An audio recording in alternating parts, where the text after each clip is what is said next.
The Starbucks CEO uh, is taking some major heat, which is funny because when he first got the job, he was like, it was all positive news. It was heralded. It was great. Everybody was so excited. It was going to be great. And then what came out was, as part of his employment agreement, he negotiated using a private jet to fly him to work, which is 1,000 miles each way.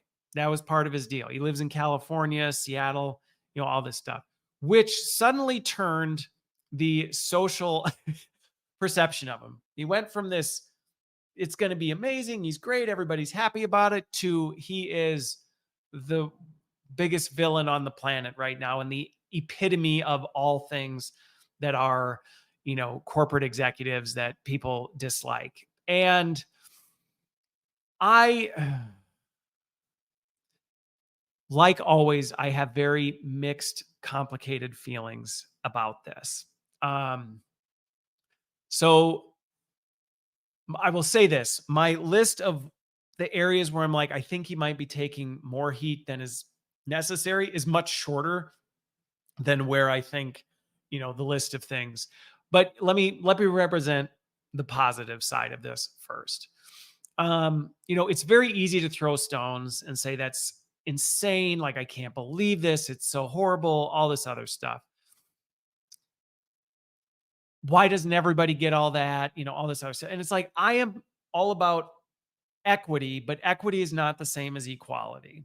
And so, is the way the CEO's lifestyle, his compensation is that going to look very different than it is for Starbucks barista or even somebody in corporate in middle management or things like? Yes. And do I think that's inherently just by default wrong? No. And that may make some people very angry, and that's okay.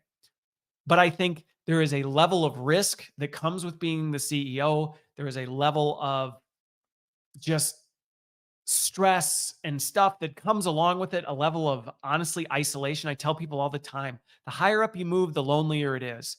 You have no friends. You cannot trust anybody.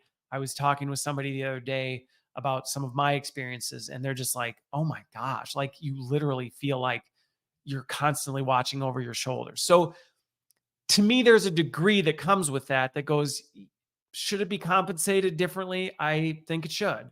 Should it come with perks that maybe not everybody else experiences? Yeah, and I'm okay with that. I don't think a CEO should make the same as everybody else in the company. Do I think taking a private jet back and forth to work is a good thing? No, for a lot of reasons. The carbon emissions in and of itself, it's like a private jet puts out 8.2 cubic tons of CO2 in an hour. A person does that in a year, does 2 in a year. It does 8 per hour. So this private jet back and forth for one person, to me, is just like gross. Like, what are you doing? Like, this isn't good for anybody. So I don't like it for that reason. I also, rather than just poking at the jet thing, though, I just literally go, so you want to live in California? So Starbucks is in Seattle.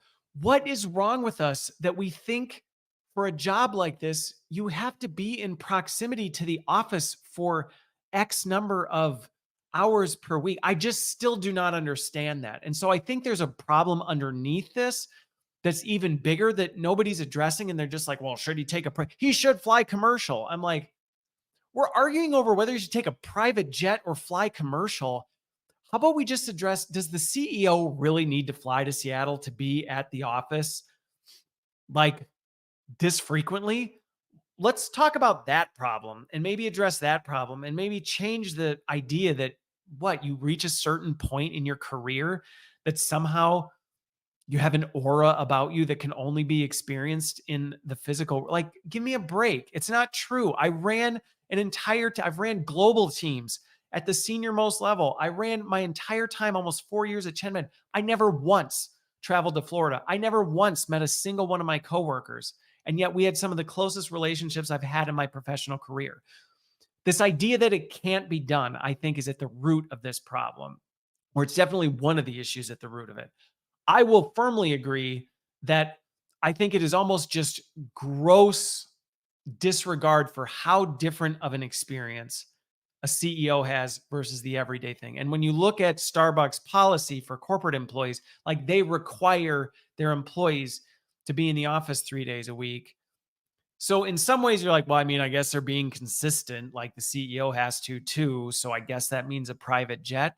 But again, it goes back to like, hang on a second. Like, why are we so hung up on this proximity thing? If we address that, we might actually address this whole private jet issue in and of itself. Because let's see, if the CEO doesn't have to fly to Washington every week, possibly multiple times a week, he probably wouldn't even care about a private jet in the first place. And then maybe suddenly flying first class on corporate, whatever, commercial jets isn't a big deal. And oh, okay, fine. Like that, I just don't get. But I do think, and one of the things I will say I see a lot at executive levels, and if there are any senior leaders listening to this, this would be something that I think you should seriously consider.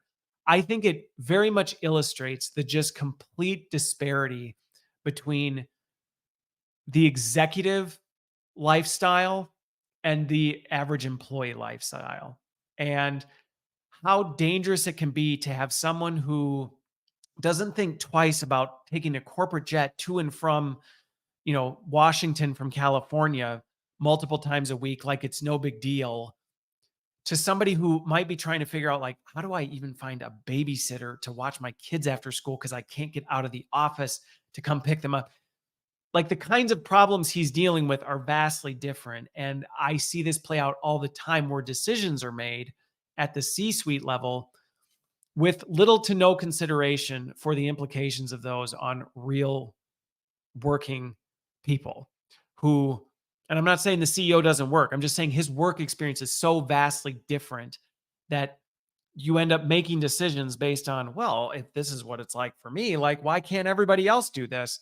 And you don't realize that what you're asking your employees to do is not the same thing at all. And so it'll be interesting to see what happens with this. My guess is it's this one's probably going to be one that just kind of blows by. Maybe there will be a public, oh, he's not going to take the, corporate jet anymore. He'll take chartered flights, whatever. There will likely be some thing, but I think it does speak to some bigger problems that we have. And like I said, I think to senior leaders, I'm not suggesting that your compensation, your work environment should feel and look exactly like everybody else's. It's not what I'm saying. But what I am saying is you should be doing things to actively stay connected to your employees so that at least you're not doing things like this that are just a blatant, sticking your nose up at your general employees. And so that when you're making decisions, you're actually truly taking into consideration the way it affects your employees.